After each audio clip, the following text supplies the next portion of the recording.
Assalamualaikum warahmatullahi wabarakatuh. Kami dari kelompok 8 ingin mempresentasikan materi kami tentang analisis aktivitas operasi. Di mana materi ini sudah dijelaskan oleh pemateri sebelumnya. Kami hanya melanjutkan materinya saja. Yang materi pertama yang akan disampaikan oleh saudari Rindiana Sekarmuji. Kami persilakan. Baik, terima kasih untuk saudara Sabri sebagai moderator. Selanjutnya, materi yang pertama akan dibahas oleh saya sendiri, yaitu beban tangguhan. Beban tangguhan merupakan biaya yang telah terjadi dan akan ditangguhkan karena beban tersebut diharapkan dapat memberikan manfaat di masa depan. Penelitian dan pengembangan. Aktivitas penelitian bertujuan untuk penemuan baru dan aktivitas pengembangan merupakan penjabaran dari penelitian. Aktivitas penelitian dan pengembangan tidak mencakup perubahan rutin atau periodik pada operasi yang sedang berlangsung penelitian pasar dan aktivitas pengujian.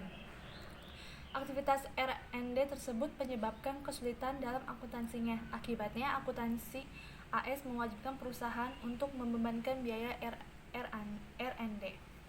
Selanjutnya, biaya eksplorasi dan pengembangan dalam industri pertambangan. Sebagaimana aktivitas R&D, pencarian dan pengembangan sumber daya alam menggambarkan aktivitas yang berisiko tinggi.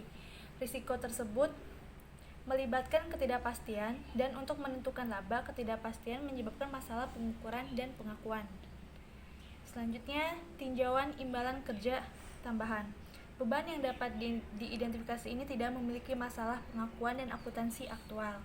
Imbalan kerja tambahan seperti uang cuti, bonus, pembagian laba, dan asuransi kesehatan atau jiwa yang dapat diidentifikasikan dengan periode pada saat diterima atau diberikan. Jangan miring-miring. Selanjutnya, beberapa imbalan kerja tambahan dan akuntansinya dijelaskan sebagai berikut. Yang pertama, kontrak kompensasi yang ditangguhkan merupakan janji untuk membayar karyawan di masa depan. Beberapa dengan kontingensi perusahaan biasanya memberikan imbalan kerja tambahan kepada para eksekutif yang ingin dipertahankan atau yang ingin menangguhkan laba hingga pasca kerja atau tahun pajak yang lebih rendah. Yang kedua, ada hak apresiasi saham. Merupakan hak saham yang diberikan kepada karyawan berdasarkan jumlah saham yang ditentukan. Pemberian SAR didasarkan pada kenaikan nilai pasar saham perusahaan sejak tanggal pemberian opsi saham dan dapat diserahkan dalam bentuk uang tunai, saham, atau kombinasi keduanya. Baik, itulah yang dapat saya sampaikan. Selanjutnya akan dijelaskan oleh pemateri kedua. Terima kasih untuk saudari Rindiana Sekarmuji yang sudah mempresentasikannya. Yang selanjutnya akan dipaparkan oleh pemateri kedua, yaitu Ahmad Muhajir. Kami persilahkan. Bismillahirrahmanirrahim. Assalamualaikum warahmatullahi wabarakatuh. Saya Ahmad Muhajir dari kelompok 8. Saya akan menjelaskan tentang opsi saham karyawan. Kalian bisa sambil melihat PPT yang sudah saya kirim. Jadi opsi saham karyawan atau employee stock option atau yang disebut kompensasi berbasis saham dapat dikatakan sebagai bentuk paling umum dan kompensasi insentif. Jadi ada berbagai alasan untuk popularitas ini, yaitu yang pertama, perusahaan berpendapat bahwa ESO dapat meningkatkan kinerja dengan memberikan karyawan kepentingan dalam bisnis sehingga dapat menyelaraskan karyawan dan insentif perusahaan. Dan kedua, ESO dipandang karyawan sebagai media untuk memperoleh kekayaan.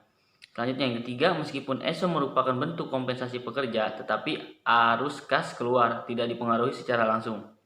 4. Dalam GAAP sebelumnya, ESO memberi imbalan kerja tanpa memerlukan pencatatan biaya. Selanjutnya saya akan menjelaskan biaya bunga. Di biaya bunga ini ada perhitungan bunga. Perhitungan bunga adalah beban bunga untuk suatu perusahaan merupakan tingkat nominal yang dibayar pada pendanaan utang. Lalu ada kapitalisasi. Kapitalisasi harga diperlukan sebagai biaya aset yang dibangun atau jika tidak diproduksi. Dan analisis bunga harus menyadari bahwa akuntansi terkini untuk bunga uang utang konversi masih konversial. Selanjutnya pajak penghasilan. Beban pajak penghasilan merupakan biaya bisnis yang substansial. Jadi pemahaman akuntansi pajak akan berguna bagi kesuksesan analisis laporan keuangan. Lanjut, kalian bisa lihat di sini ada akuntansi pajak penghasilan, perbedaan temporer dan permanen.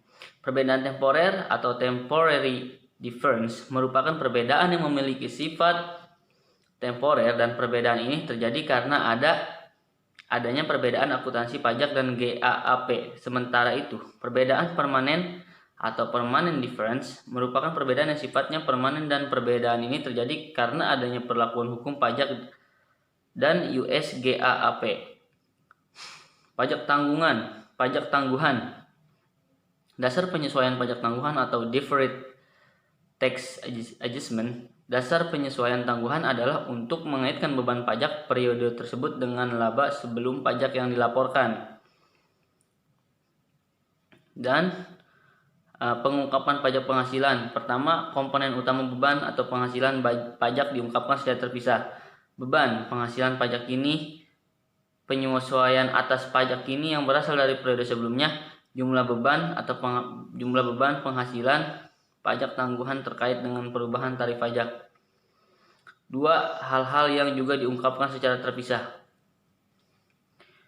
Agregat pajak gini dan pajak tangguhan berkaitan dengan transaksi yang langsung dibebankan, dan jumlah pajak penghasilan berkaitan dengan setiap komponen pendapatan. Selanjutnya analisis pajak penghasilan.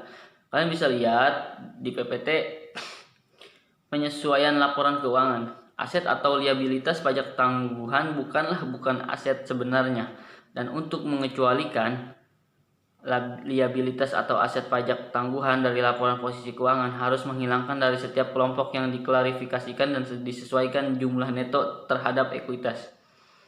Sekian. Terima kasih pemateri kedua sudah memaparkannya. Yang selanjutnya saya sendiri pemateri 3 yang akan memaparkan materi tersebut. Sekarang pengungkapan pajak penghasilan, di mana 1. Komponen utama beban atau penghasilan pajak diungkapkan secara terpisah. Ada beban atau penghasilan pajak kini. Kedua, penyesuaian atas pajak kini yang berasal dari periode sebelumnya. Ketiga, jumlah beban penghasilan pajak tangguhan terkait dengan perubahan tarif pajak. Selanjutnya, hal-hal yang juga diungkapkan secara terpisah. Yang pertama, agregat pajak kini dan pajak tangguhan berkaitan dengan transaksi yang langsung dibebankan. Kemudian jumlah pajak penghasilan berkaitan dengan setiap komponen pendapatan. Selanjutnya analisis pajak penghasilan. Ada di sini penyesuaian laporan keuangan.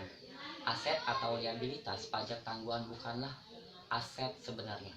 Dan untuk mengecualikan liabilitas atau aset pajak tangguhan dari laporan posisi keuangan harus menghilangkan dari setiap kelompok yang diklarifikasikan dan disesuaikan dari jumlah neto terhadap ekuitas atau modal. Terima kasih untuk presentasi materi kami.